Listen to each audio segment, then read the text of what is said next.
All right, good morning, everyone. Okay, so today we're going to be going over the best and worst intermittent fasting schedules for women. So this is something that obviously men can actually take a lot from as well, but I did want to touch specifically on a few things regarding women intermittent fasting because that is a very big question for a lot of obvious reasons that we'll get into shortly. Like I mentioned, today we're going to be going over that. Today's week 2 or the start of week 2 of the Summer Intermittent Fasting Challenge. So if you guys haven't joined in yet, you want to join in, check out the link below. There's thousands of AM peeps joined in the Facebook group, new meal plan, lots of really exciting things. So you can check out the details for that in the description below. And today, best and worst intermittent fasting schedules for women. So I will be answering questions throughout the live stream as well. So throw those in the chat and I'll answer those. I'll get to most of them probably at the end, but I will also be answering some, especially if they're relevant to the points we're going over throughout the live stream too. So good morning. I see a lot of, Mary. Hey, Mary. Love the new recipes, the new meal plan. Highly recommend. Thank you. Camille, hello and happy week 2. All right, so guys, just make sure to put your questions in the chat so I'll get to those throughout. If you can, just put the 4 question marks before and after any questions. Just makes it easier when I'm scrolling through to actually find the questions and answer those. Oh, Mia. Hey, Autumn. Hello from Atlanta, I believe it says. Your nutrition info has changed my life. Thanks for all you do, listening to you on my afternoon walk. Well, cheers to that, guys. Again, I already finished my keto coffee, so I unfortunately can't keto coffee cheers you guys. I wish I hadn't finished it. I even have a little bit of salt with me in case I get a little dehydrated from all of the talking, so I can add that in and help rehydrate. All right, so like I mentioned today, best and worst intermittent fasting schedules for women, also really highly relevant information if you're a man too, but I wanted to dive into some specific points if you are a woman. I'm going to take off my Fitbit because every time I do this from all my hand waving, I get like 2,000 steps, and that doesn't count.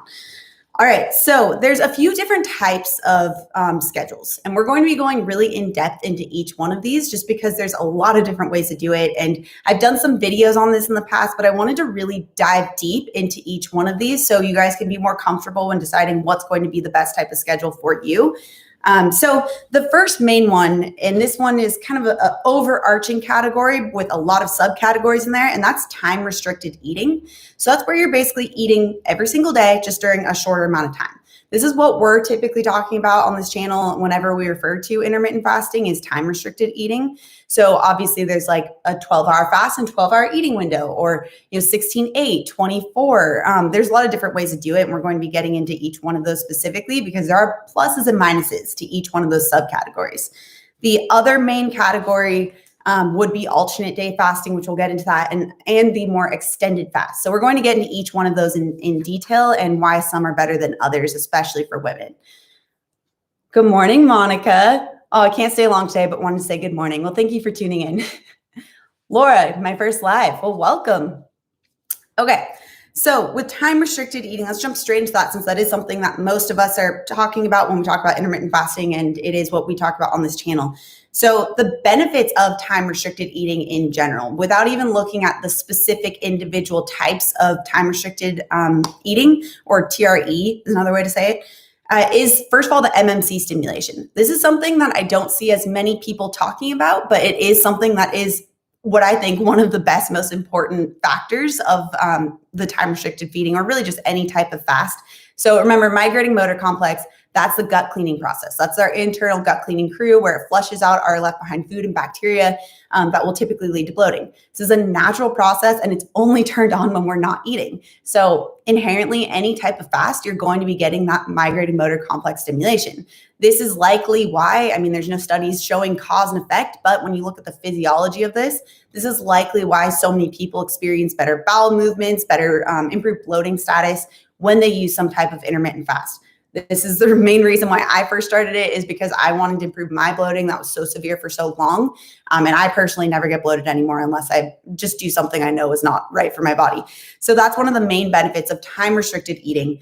And then of course, the less frequent insulin spikes. So we talk about how insulin is our storing hormone. So if you have a weight loss goal, we don't want insulin to be high all the time. Otherwise, it's really difficult, if not impossible, to actually burn fat as fuel, which is what we want when we're looking at intermittent fasting and weight loss. So every time we eat, we cause the body to secrete that storing hormone insulin, or to release that storing hormone insulin, which means it shuts off fat burning every time we eat. So if you're doing that standard, 6 to 8 small meals per day, you never really get that chance with intermittent fasting, or get that chance to dip back down with your insulin levels. You guys see why I have to edit my videos, because I can lose train of thought. So with the intermittent fasting approach, you have the less frequent spikes, because you're just, regardless of which one you're choosing, you're making the period of time that you're eating smaller. So it's not necessarily eating less, it's eating less often. And that in itself has a huge hormonal benefit of not causing the insulin to be constantly secreted.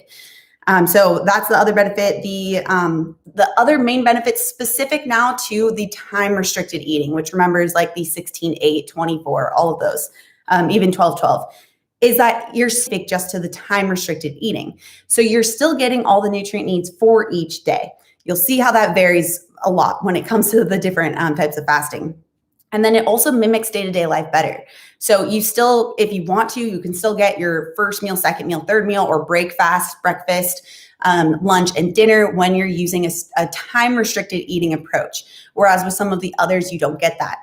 And then it's also, because of this, it can make it a lot easier to maintain and to follow, because it does follow more of what you're probably used to with your day-to-day life, with your social life, with how you eat, with how you structure your meals, all of that. It's just a slight change in how we're actually approaching it.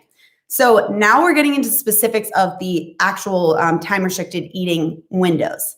So we're talking about the 12-hour, 14, 16, 18, and 20. Those are the more common, and OMAD, or 1 meal a day. So those are the most common ones. With the 12-hour fast, let's start there since it's the shortest one. It is, of course, the best place to start because it's the easiest place to start. It's the shortest fast. So the main benefit here is if you're brand new, this is a great place to start. In fact, I do have an interview coming out fairly soon with one of the AM peeps where she did start with a 12-hour fast and then slowly progressed up to a 16-hour fast. And she found that to be a really great way for her to ease into it over the course of a week or two.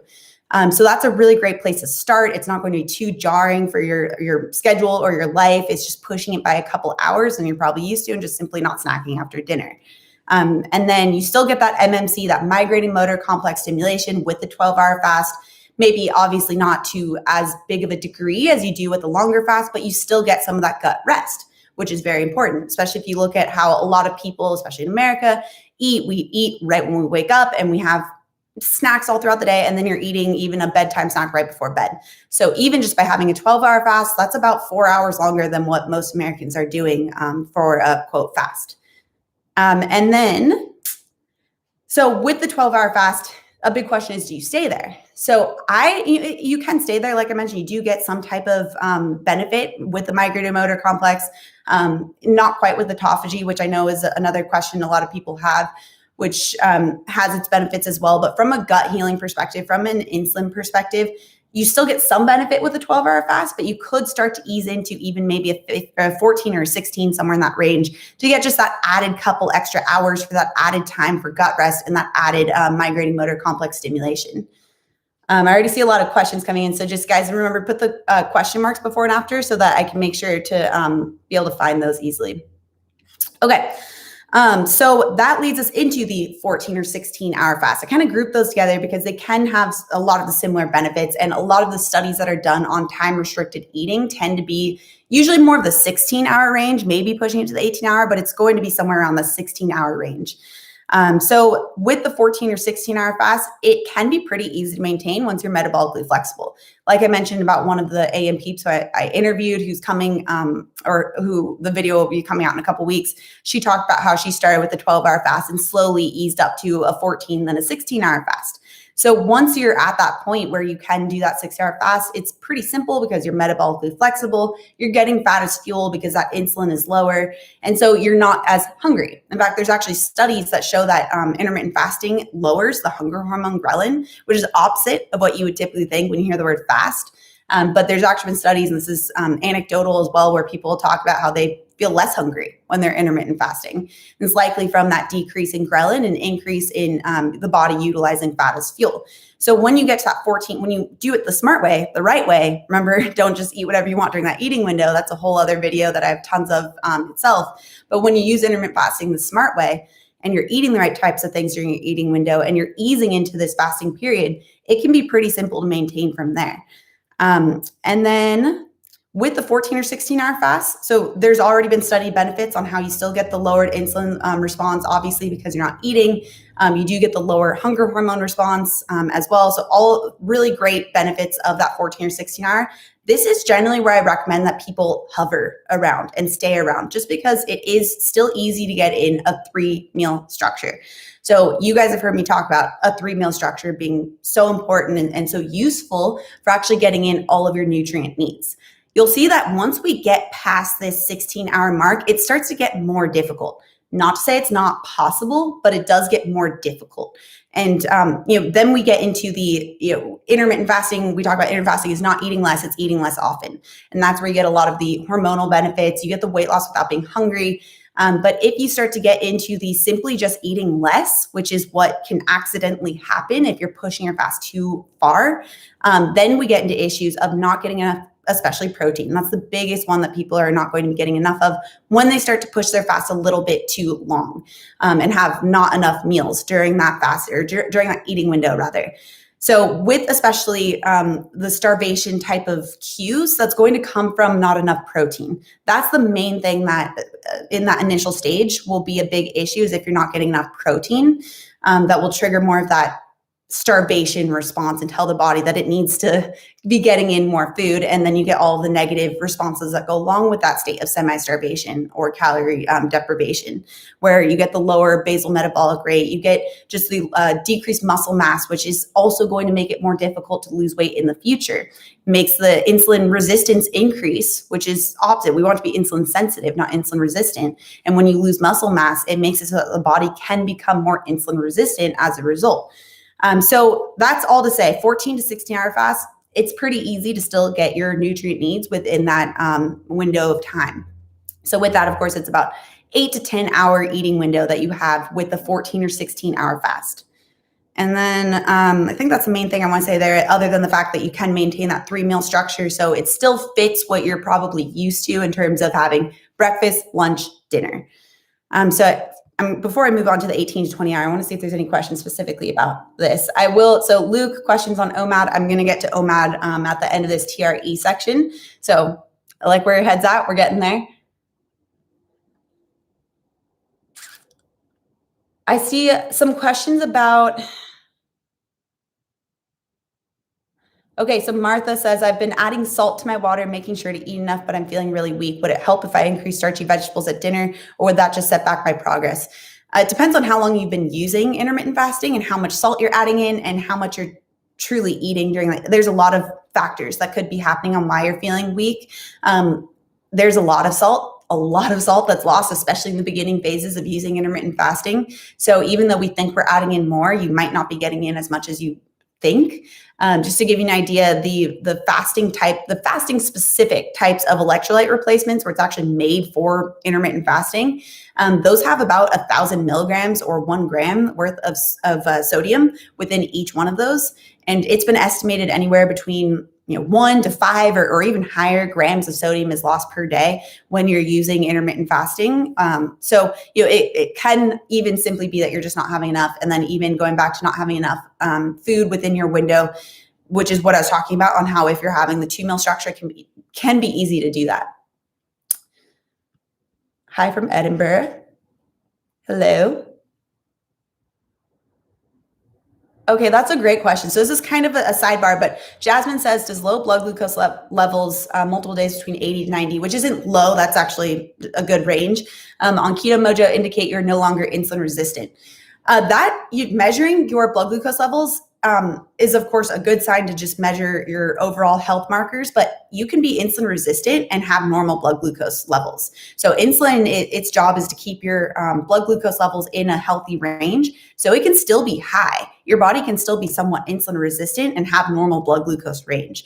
So another better way to test that, just inadvertently going around and without actually testing your insulin levels, is to test ketone levels, because ketone levels will be suppressed by higher levels of insulin. So that's one way to go about it. So if you have essentially 0 ketones, and you probably still have higher insulin levels during that fasted state. But if you think you might be insulin resistant, I would definitely recommend going in, getting a blood test of your fasting insulin level done by your doctor, so you can actually get that checked out. But testing ketones is another way to help supplement that. Great questions. So is there any benefit if you only do a 16-hour fast? If you only do 16-hour fast every day? So I think you're saying, can you do a 16-hour fast and still get benefits if you do that each day and not extended?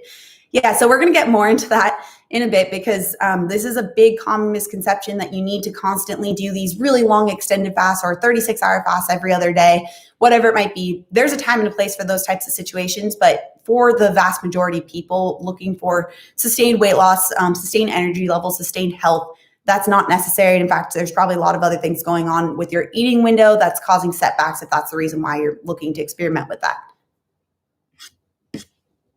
Okay.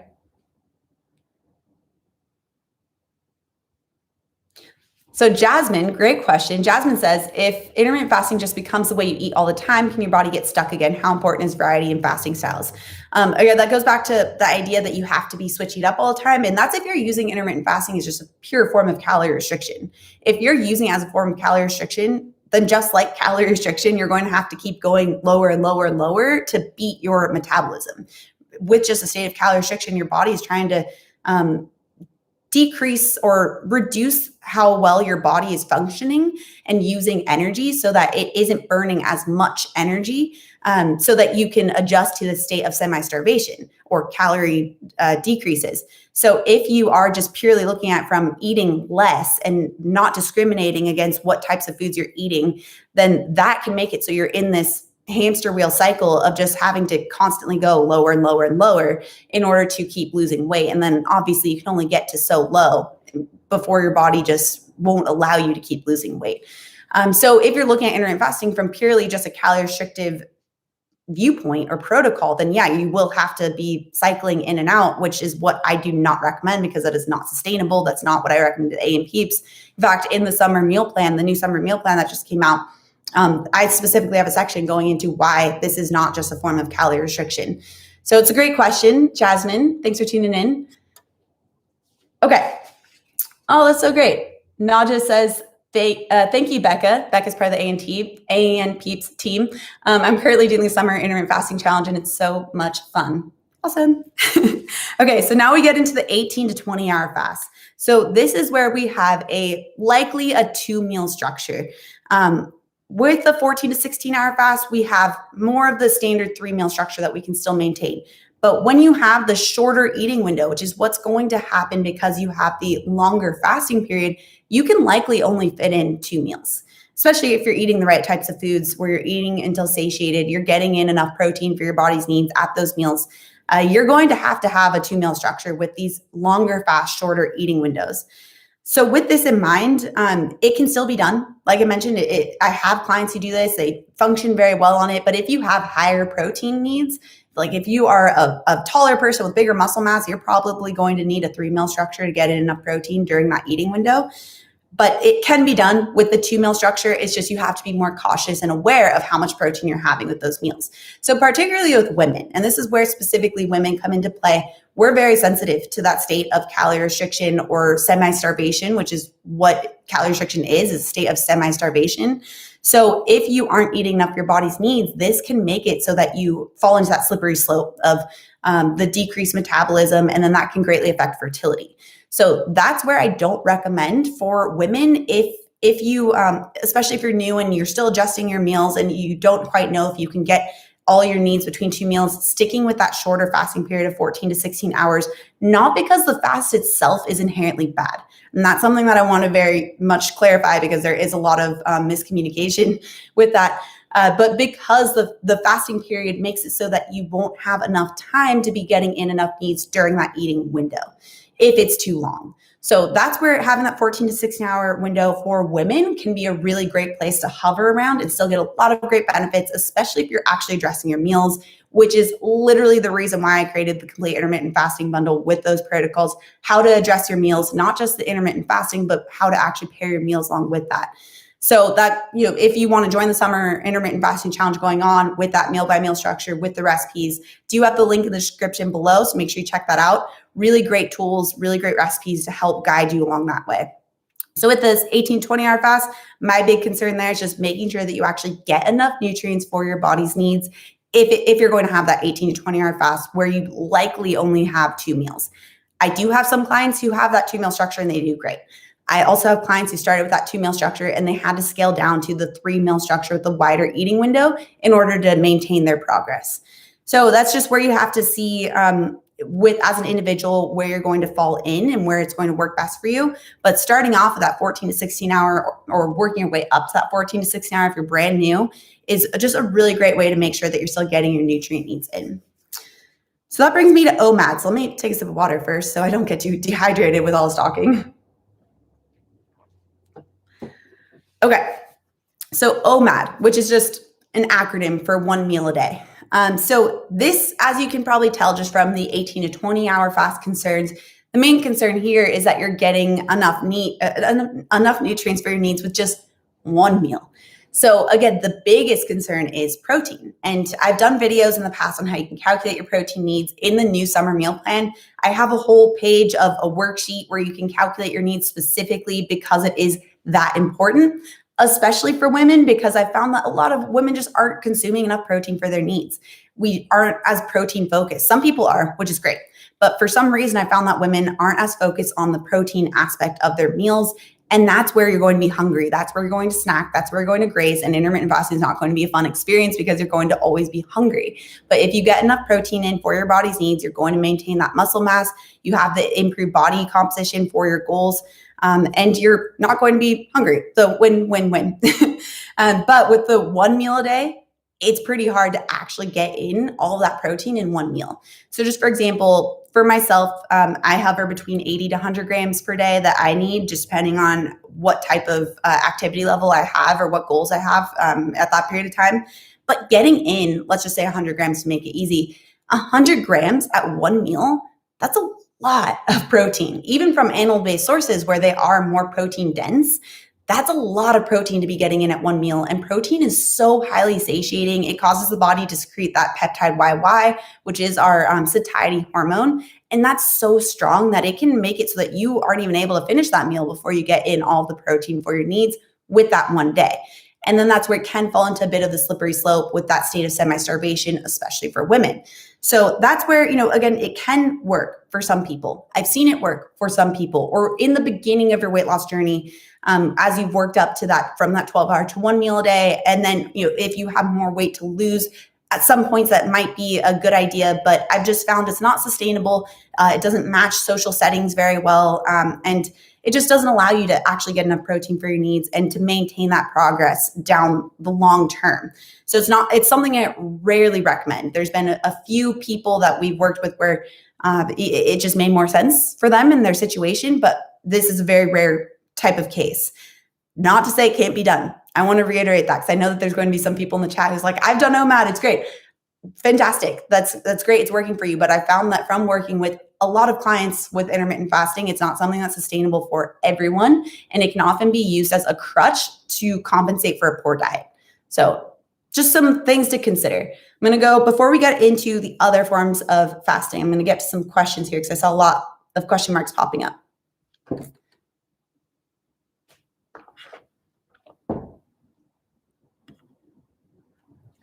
Okay, this is a really great question. So Kelly says, if you shorten your fasting window during PMS because you're extra hungry more often, would it affect your results?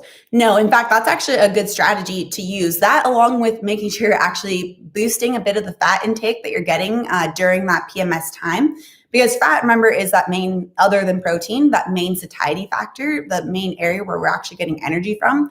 And it's theorized by some scientists, the reason why during that PMS time, why we experience increased hunger, increased cravings, is because we have increased energy needs. So if you widen up your eating window a bit during that time, it can actually help get ahead of some of those cravings by making sure that if you are hungry, that you're actually eating when you're hungry. If you keep pushing that period of time during your fast, during your PMS time, and then you also are extra hungry on top of that, that will make it very easy to give in to eating chocolate or sugar or very highly refined types of carbohydrates that will then work against your goals. So I'm from the perspective and seen this for myself and for other clients, that if you get ahead of it, eat the right types of foods, yes, you will be eating a little bit more, but our energy needs are likely a little bit more increased during that time anyway. That can help to avoid a lot of the types of cravings that will work against your goals and will make you feel not so great the next day? Great question. Well, Marianne had that same question. Hope I answered that one.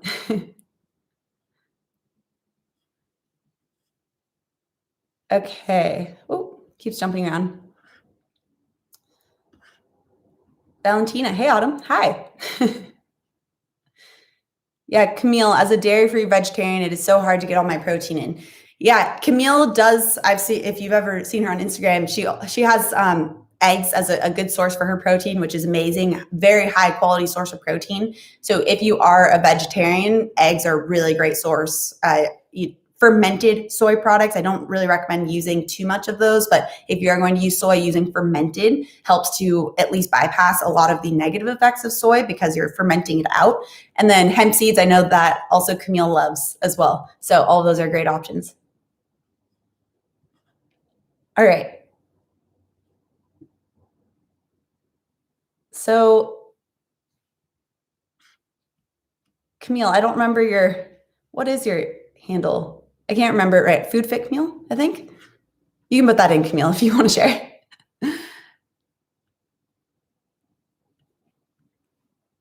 So I see a couple about periods. So I think those were older ones that I might have answered before or after you guys already sent that in. So I'm going to go on to the next one so we can keep going.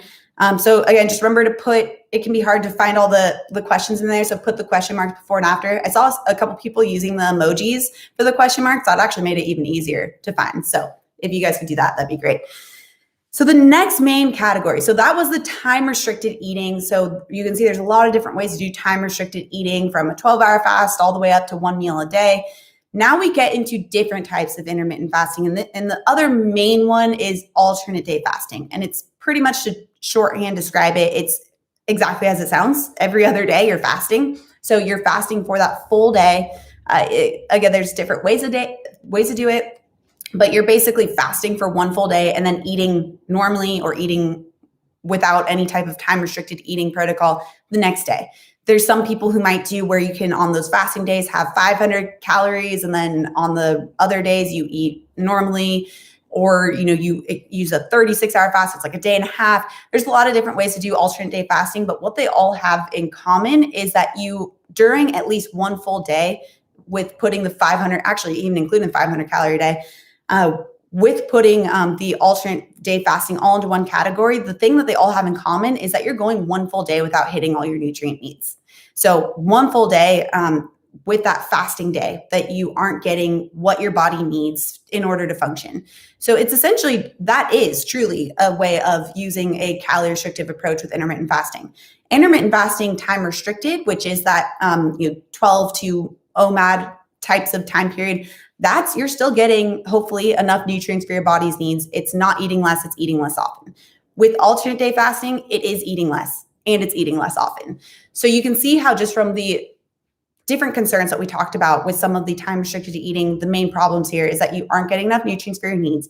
Women are going to be more sensitive to this because with fertility, we have to have this optimal situation where we have enough nutrients to support growing a human. So with that in mind, our fertility is going to be greatly affected by having not only the eating less in general, just not getting enough for your nutrient needs every other day. So that's my big issue with alternate day fasting. Whenever you see the negative studies for women that are about fasting, it's going to be from an alternate day fasting approach. I've not seen a single study that's from a time restricted eating approach that has a negative effect on female fertility. But that makes sense, because if you're actually eating until satiated with the other form of intermittent fasting, with the time restricted eating approach, you're not in a state of calorie restriction. You're in the state of utilizing fat as fuel, which is great, which is what you want for a weight loss perspective if that's your goal. But you're not in a state of just simply eating less of everything, including the proteins, including the fats that are needed to keep you satiated and needed to help create your hormones, maintain your muscles, all of that. So alternate day fasting does have some studies around it on how it can be negative for women. Most of them are rat studies. That is important to note. And I do have different articles. I do have articles on it as well on my blog, but I have different videos on my YouTube channel on this topic specifically, going into those studies that are done on the negative effects of fasting for women and how they do generally come down to alternate day fasting why I don't recommend it, and how even those studies that are showing negative effects are usually going to be rat studies. So you can't really show that same cause and effect for humans and rats. A lot of differences between humans and rats. But regardless, putting that to the side, just from the pure stance on how we know that a constant state of calorie restriction is going to be not great for female fertility or for fertility in general, even for men can be an issue. Alternate day fasting is going to be a problem. And I say that I had on my alternate day fasting, a lot of people say, oh, it was great for me. I didn't have any issues. Great. If you did well with that, fantastic. I've seen it happen for a lot of people where it just doesn't work out. So that's why I personally never recommend alternate day fasting, especially for women, because it can cause some issues with that state of semi-starvation and fertility as well. Not to mention, on top of that, it just doesn't mimic your day-to-day life. It doesn't make it so that you can have even lunch and dinner every day where, if you're using 18 to 20 hour fast, you can still have lunch and dinner with your coworkers or your friends or your family if you wanted to. You can't do that every other day with alternate day fasting. So that's where alternate day fasting can be a really big problem. And is there anything? Oh, and even the logistics. So I like to keep things simple. I've found simplicity is the best possible thing when it comes to maintaining results, maintaining health, maintaining wellness. If you have to overcomplicate things and make things difficult to follow and not easy to understand, or having to plan things out every week and rely on a strategy that makes it so that you have to make every day different and plan out what day that's going to fall on, I found that's not sustainable. It's maybe works for a week or two when you're really motivated to stick to some type of schedule. But as soon as life gets in the way or you start to get hungry, it's not going to work long-term. That's from my experience as a nutritionist, what I've seen. I've just not seen it to be very maintainable. I experimented with it very early on just to see for myself how it worked out. I found these same problems. So there's always going to be some people there's always going to be an outlier who does well with it. But for a long-term maintenance type of protocol where you're actually sustainably achieving a weight loss goal, achieving a wellness goal, I found that especially for women, having the 14 to 16 hour fast is going to be the best area to hover around. Some people might do better with 12. Some people might do better with OMAD. That's definitely a possibility. But in order to actually get enough nutrients for your needs, the alternate day fasting is not something that I recommend, which leads me into the extended fast. Let me take a sip of water so I don't dehydrate.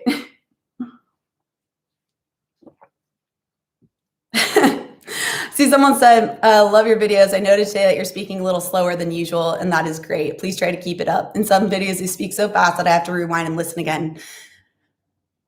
That's just the way I talk, sorry. It depends. Some days I speak a little slower. Some days I speak a little faster. I get excited and it all starts to go a little faster at times, but I do know that some people really like it. I've had some people tell me. I personally like when people talk fast because I like to get to the point, but I know that also there's some people that like when I talk a little slower. Okay, so extended fast. So this is where you're fasting for, this can really mean a bunch of different things. Typically extending for faster or fasting for longer than one day, usually around 3 days or longer is what we're talking about with these extended fasts. So this could be a 72-hour fast, even every other day, 36-hour fast could be considered extended. But you can already see with these longer fasts, the main problem here, again, just like with the alternate day fasting, is you're consistently not getting in enough nutrient needs for your body. Now, what's different about extended fast versus alternate day fasting is that I was going to go a different direction with that sentence, so that was weird grammar. I have seen that there are therapeutic reasons why using extended fast could be a good idea. But I also have seen for the vast majority of people who go to use extended fast on their own, especially if it's not for a therapeutic purpose, if it's more weight loss focused, which of course is a therapeutic purpose as well, but if it is from that weight loss perspective, is that it can be used as a crutch. Same way as some people might, have a huge bowl of pasta, cookies one day and be like, I'm just going to eat 500 calories the next day to offset this. I'm sure you can see how this is not sustainable. I'm sure anyone in the chat who's ever done some of this yo-yo dieting has felt this and seen this, at least from that perspective, with the ups and downs that type of yo-yo dieting can come in. So I have seen too often that the extended fast can be used as a crutch in that same way. That's not to, and I actually do think there is a therapeutic purpose for extended fast, and I've seen it done well, and I've seen it work out for a lot of people. not statistically significant to apply to everyone that's watching this video, but there are some people where I have seen it can work out for when supervised by a doctor who actually knows what they're doing. Because if you're using it for a therapeutic purpose, you probably have some type of medications that you're taking. And especially with fasting, a lot of things can change quickly in terms of blood pressure and blood glucose control. And if you're taking medications for those, then you can get into some scary situations where your blood glucose gets too low or your blood pressure gets too low, because you also have the counter effects of the medications trying to bring that down and the fasting working along with that. So there definitely is a time and a place therapeutically for extended fasts, for those longer fasts. But that is the one really big important area that you really need to find a doctor who is well-versed in this, who knows what they're doing, and who knows how to scale you off of your medications if you are using medications when you're using these extended fasts. Now, if that's not you, if you're looking for pure weight loss perspective, you're not using any medications or anything, if you're just doing extended fasts, you're not addressing your meals, you can't fast forever. So you eventually have to address your meals. And that's where using that time restricted approach is going to be a much more sustainable approach for you to actually address your meals at the same time, while still getting enough nutrients for your needs, while not losing your protein, your muscle mass, and not decreasing your metabolic rate in the process. It is important to note that with extended fasts, there are some interesting studies on how it might not actually decrease metabolic rate when done the right way. But again, that's really should just be used for therapeutic purposes under the guidance of a doctor who actually knows what they're doing when it comes to extended fasts. Marianne says, I love your fast talking, which is normal speed for me because I talk and think fast. Thank you. Wendy, I love your channel. Thank you so much. Okay, so let me see if there's anything else I want to say about OMAD before I get into some questions. So remember to put some questions in the chat if you can, with the question marks and with the little, you can see some people put the emoji question marks. It's very helpful for me to be able to scroll through and actually find them. Yeah, so I think that was all I really had to say about the extended fast. Really just wanted to make sure you guys understand that there's a therapeutic place for it when advised by a doctor, when you have a doctor who knows what they're doing, to help scale you off of those medications if necessary, or to help to adjust the medications as necessary during that time. But for general population who's looking to just general wellness, feel great, achieve a weight loss goal, it's not something that I recommend, just because a lot can go wrong. It can be used as a crutch, and you're not actually addressing your food. Eventually you have to start eating again. And that's where you're going to get that yo-yo experience. Okay, so I'm going to get into some questions, which, by the way, this whole live stream, if you guys are just tuning in, I saw some people coming in. This is for week 2 of the Summer Intermittent Fasting Challenge. So each week we do a live stream during the Intermittent Fasting Challenge, so we can go over really great topics like this. So you guys can get additional information throughout this Summer Intermittent Fasting Challenge. If you guys want to join in, it's definitely not too late. We have a lot of really great experiences already. Grace, I shared her story on my Instagram account, just shared how within the first week she lost like 5 pounds and feels so much less bloated. It's feeling great. So definitely check that. If you want to check out my Instagram, I shared her story. It's at autumnl_nutrition. L as in ELLE. So you can check that out. And then if you want to join the Summer Intermittent Fasting Challenge, it's a 6-week-long challenge. So this is only week 2. Plenty of time to still join in. Check out the link in the description below for how you guys can do that. We also have, I think, like over $700 worth of grand prizes for one randomly selected winner at the end. It's things like the Kettle and Fire bone broth, I think like 12 cartons of it, Purity coffee, which you guys know is my favorite, matcha, superfood powder, like a lot of really great stuff. So check that out. Link in the description down below. One of the negative effects of talking fast can morph words all into one. Okay, so I'm just scrolling through and checking out some questions here. Okay, so Steven said, Guy here, I told you a lot of great information for guys as well. What kind of differences will I see by actually eating the correct amount of protein each day? After my calculation, I realized I need much more than I've ever taken in a day. First of all, not to say that your calculations were wrong, but I saw some people making it an error if you are from the US and if you're used to using pounds. So you have to make sure to first switch over to kilograms. So make sure you check that out. Just recalculate. I just want to make sure that you aren't thinking you have to eat like 500 grams of protein a day. So just double check your calculations there. It's also in the summer meal plan. You guys can check that out as well. It's a step-by-step worksheet that takes you through it. But first, just check to make sure that you actually measured kilograms for your weight and to double check the actual amounts. So the actual question, what kind of differences will I see by actually eating them the correct amount of protein each day? Biggest thing is satiety. So that sensation of feeling full and satisfied. When you get enough protein for your needs, you actually are going to not feel the urge to snack or not feel the urge to cravings will start to go down as well, because that is largely physiological. There's an emotional aspect to it as well, but a lot of the snacking or cravings comes down to the fact that you just didn't get enough satiety at your previous meal. So that's a big key factor is the aspect of feeling satiated and satisfied. The other is going to be body recomposition. So body recomposition just means that you're losing body fat while gaining muscle or strength or maintaining that. So that's a big area, especially if your goal is weight loss or if your goal is increased muscle mass while having some fat loss. That's a big area that protein can come into play. It is important to note, because I realized that I didn't clarify this in a previous live stream. So I had a video that came out about it recently just to clarify this. You can't just eat protein and gain muscle. We need stimulus for our muscle as well. So you need to have the exercise component and you need to have the protein component. You need to have the stimulus, which is the exercise, and you need to have the repair, which is the protein. So if you're exercising and you're not seeing the results you're looking for, it largely could just be you're not getting enough protein for your needs. So that's where protein can also come into play. And on this note, if you are using a scale to measure your progress, either get one of those body fat composition scales where it's not the best, granted, so it's not going to give you the most accurate information, but it can at least give you an idea of how your body fat is looking, how your muscle mass is looking, if those are going up or down.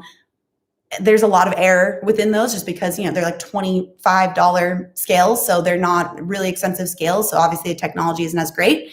But you can, if you have a gym where they measure, it's called the InBody machine, that's a much better version of it. So you can get a whole printout of what your muscle mass is looking at, what your bone density, what your water level in your body is, what your body fat percentage is.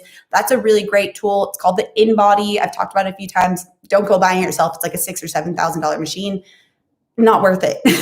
But go to a gym. Even some hospitals have it. Some smaller fitness studios might have it. And you can see how you're going in terms of body fat and muscle mass.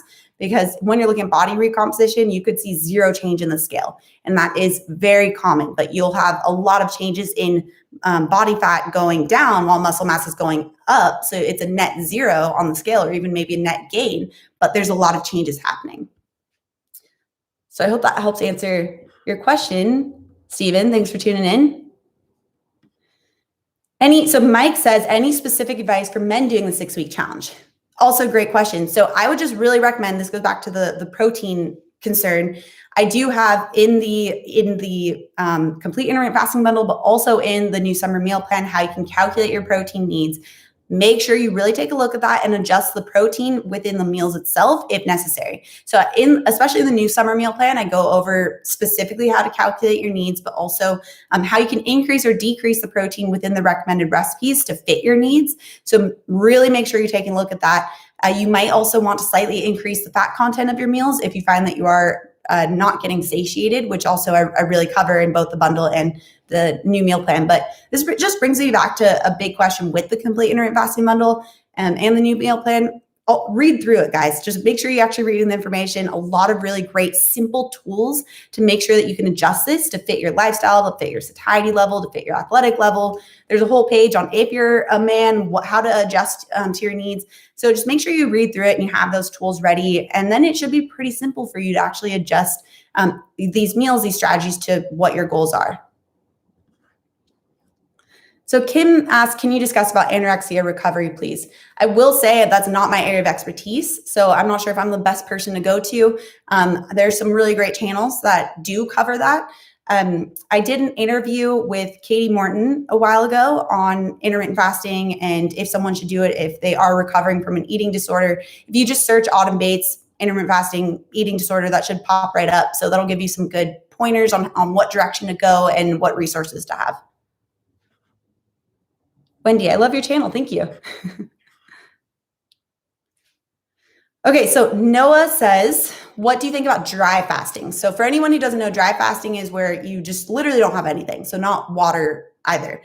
There are some interesting studies around dry fasting, but again, for the average person looking to achieve wellness goals, looking to achieve weight loss goals, looking to increase energy levels or get body fat and muscle mass recomposition, it's not something I recommend because it's not necessary. It's not in order to achieve those goals. It's not something that you have to do. And it also isn't addressing the underlying cause, which is going to be the food and the insulin levels. So there can be some therapeutic areas, again, advised by someone who actually knows what they're doing with those dry fasts. So definitely, if you are going to do that, make sure for a therapeutic purpose, seek out someone who can actually guide you step by step through that process. But it's not something that I personally recommend or do because I've not found it to be sustainable to the vast majority of people looking to achieve certain types of goals with intermittent fasting.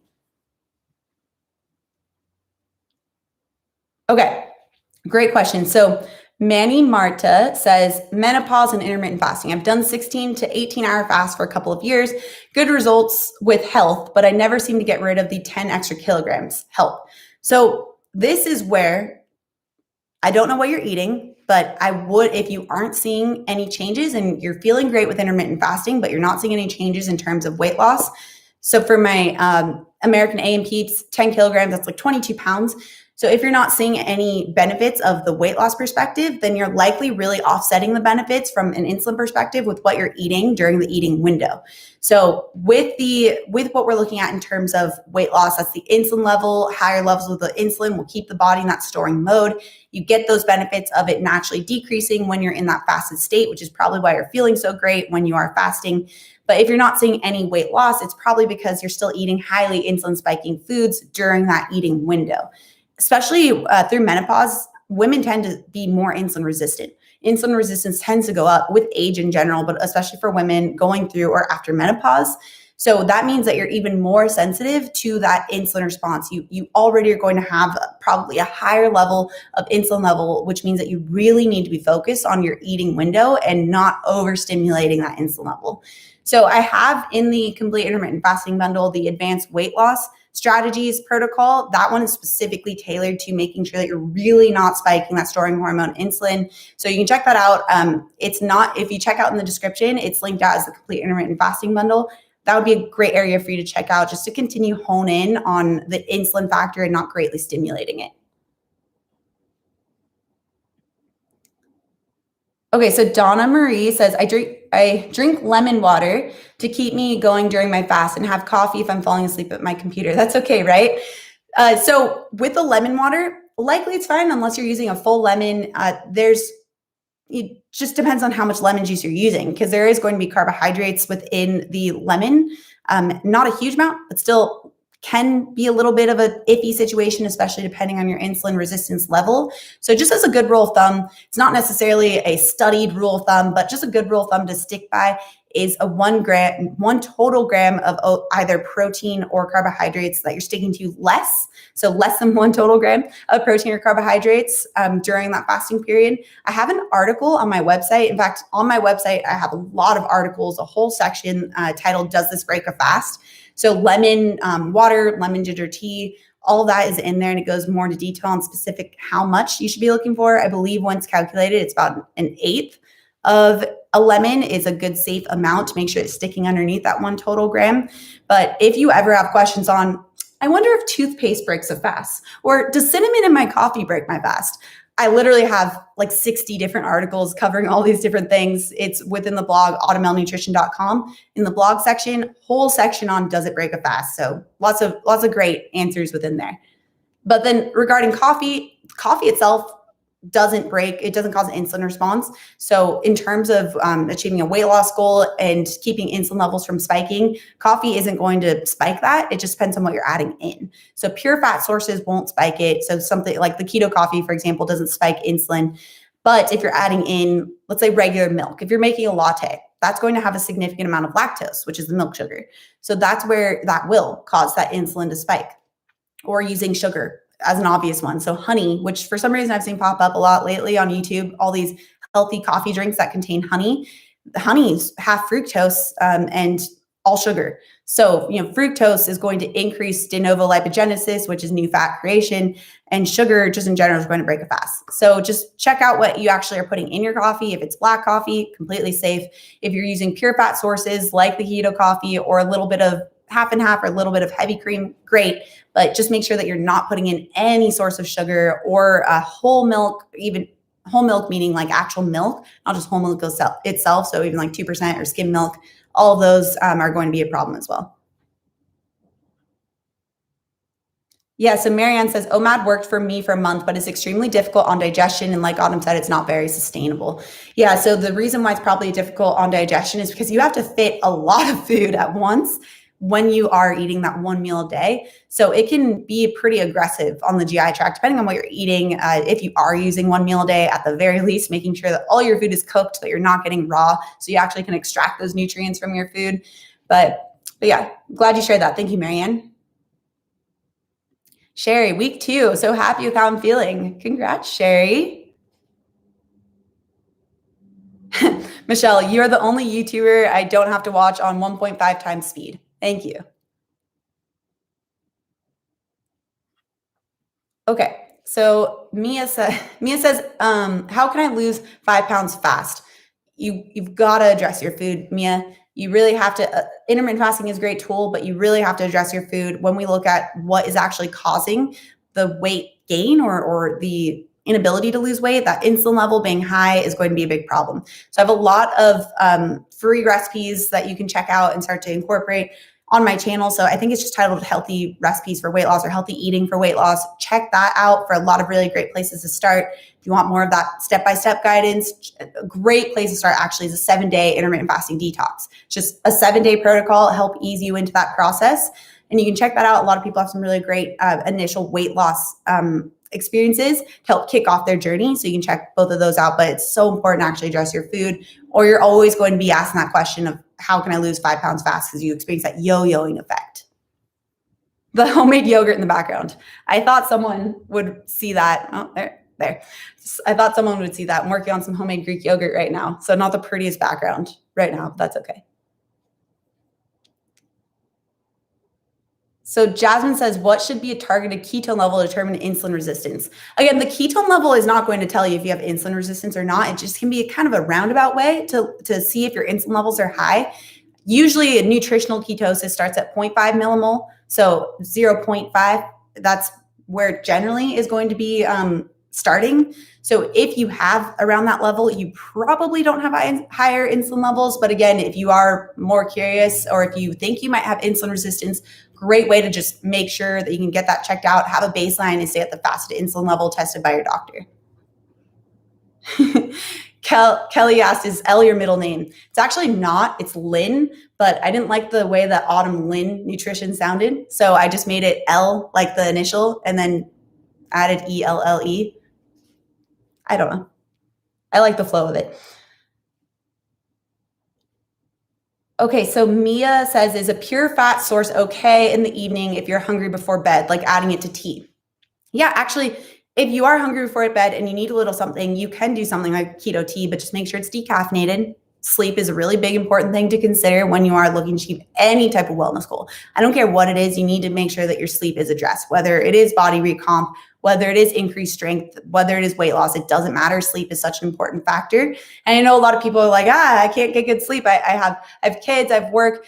I totally understand that, but at least try and optimize it so that you can get the best quality sleep you can during the amount of sleep you can get. So that means making sure that you're not watching TV before bed, you're off your phone before bed, you make your room dark, you, if necessary, a magnesium supplement. There's a lot of things that you can do to help optimize your sleep quality, and having caffeine right before bed is not going to do it. So just make sure that it is a decaf tea. But if you are feeling hungry before bed, that is a huge sign you're not eating enough, likely protein, but also possibly fat during that eating window. So I would also, use that fat source of a tea as a way to get you to the next day and still work towards your weight loss and wellness goals, but also use that information to reassess, okay, I probably need to reassess how much protein I had, how much fat I had at those meals. Katie, Autumn, that was a compliment on the yogurt. Thank you, Katie. So Wendy's asking, can fasting help egg quality? There's no studies that I've seen actually on egg quality and intermittent fasting.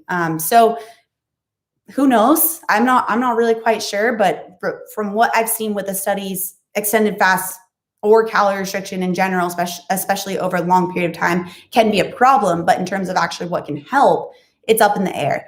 There is studies on insulin resistance being a problem with fertility. So PCOS is a mainly insulin resistance driven problem, and how that can actually help when you have the lowered insulin levels. So when you combine what you're eating to not greatly spike insulin as well as the fasting period, that there is some research on that lowering effect can help with something like PCOS. But there's not actually been studies that I've seen that can affect or that have been studied on egg quality specifically and fasting.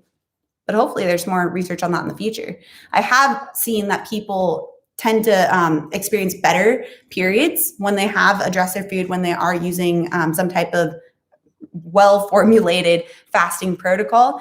But that's also anecdotal, so not the highest level of research there, but just from the PCOS concern and insulin resistance, having those two combined, that's one of the number one causes of infertility for women in the US. So that is something that we do know, is that insulin resistance can be a problem for a lot of people, and therefore maybe fasting can help, but also there's not been direct studies that I've seen. Sophie's about to come in and hang out, guys. I can hear her walking down. Okay, so I'm going to answer a couple more questions here because I can just feel how dehydrated I'm getting from all this talking.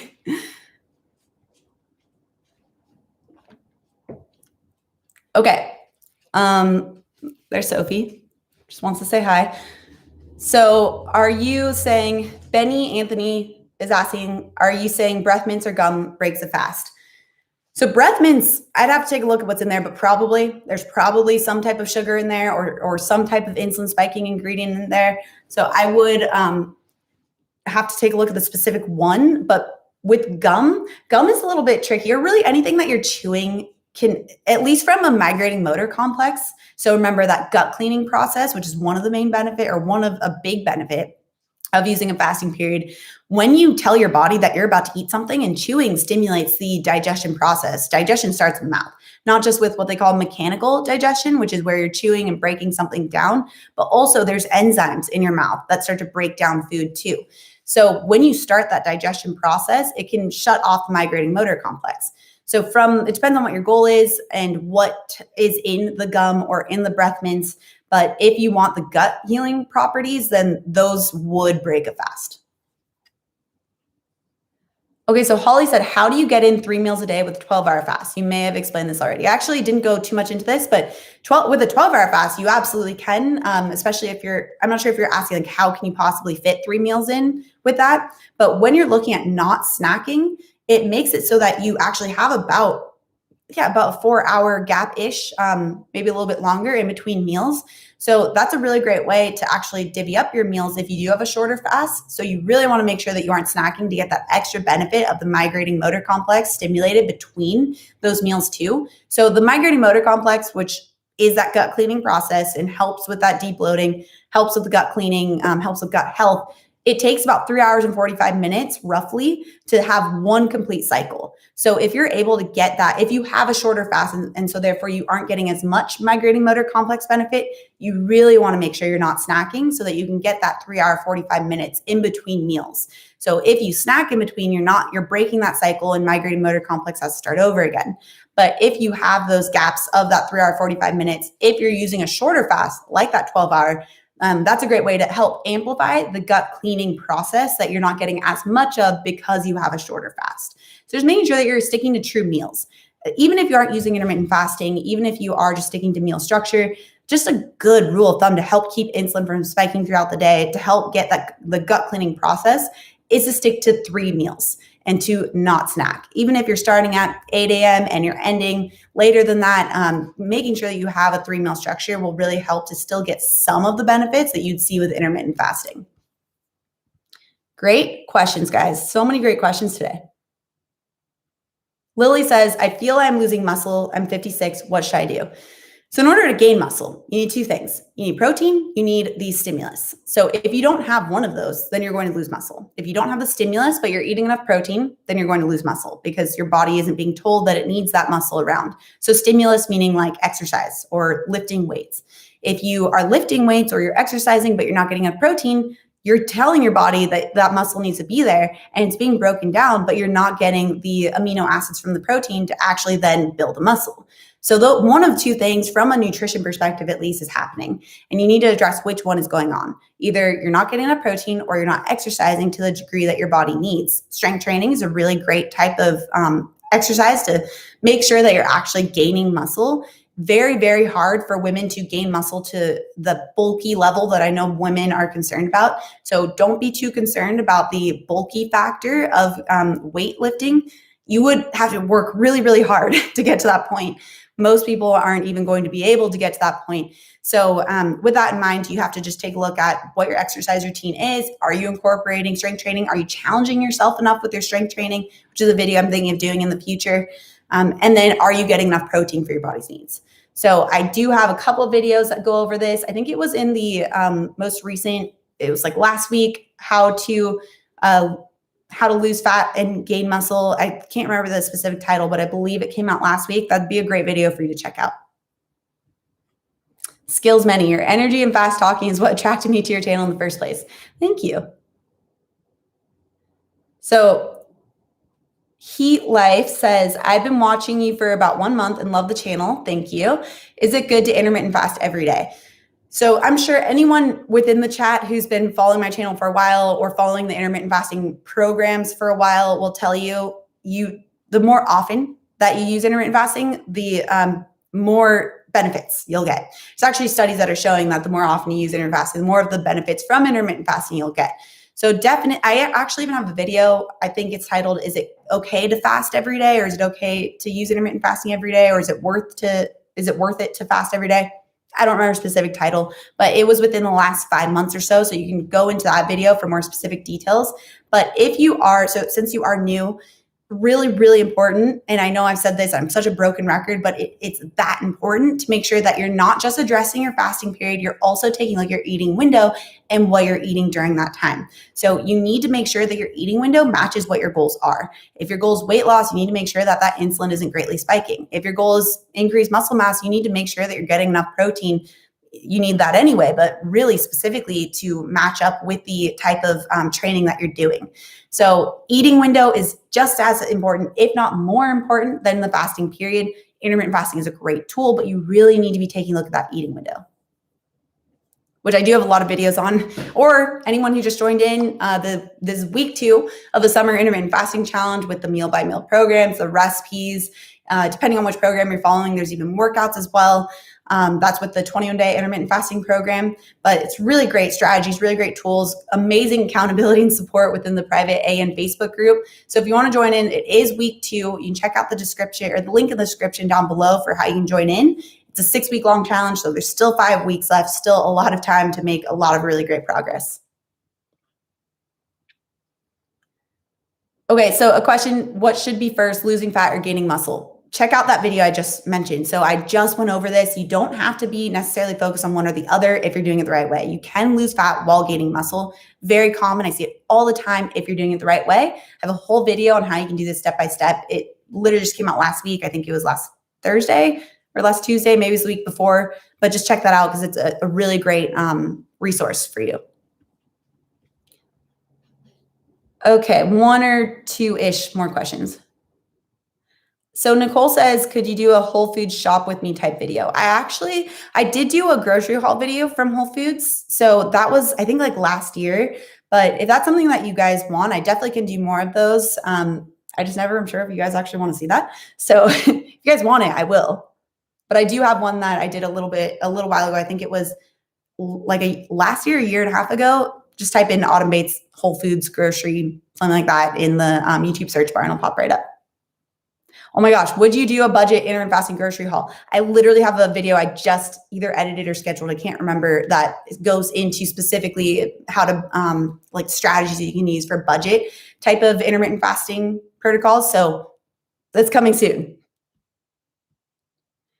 So do you join the summer intermittent fasting challenge from your website? Yeah, it's the link in the description down below. So he's asking about, or she's asking about how you can join in the summer intermittent fasting challenge that's currently going on. The link in the description below is the first link, tells you all the details for how you can join in.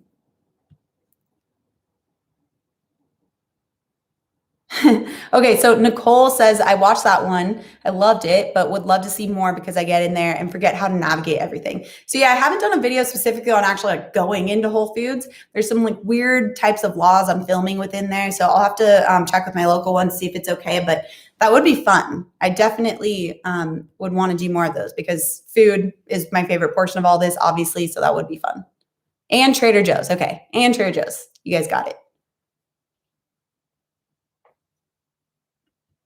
Okay, great. Heat Life says, great answer. I do intermittent fasting every day. Thanks for the info. I've been binge watching your videos. Awesome. Get nerding out with me on nutrition. I'm definitely going to join the challenge. Excited for you guys to join in. Okay, one more question, guys. And then I definitely have to drink a lot of water and salt. Remember, guys, I brought my salt so I can make sure that I actually get hydrated right now.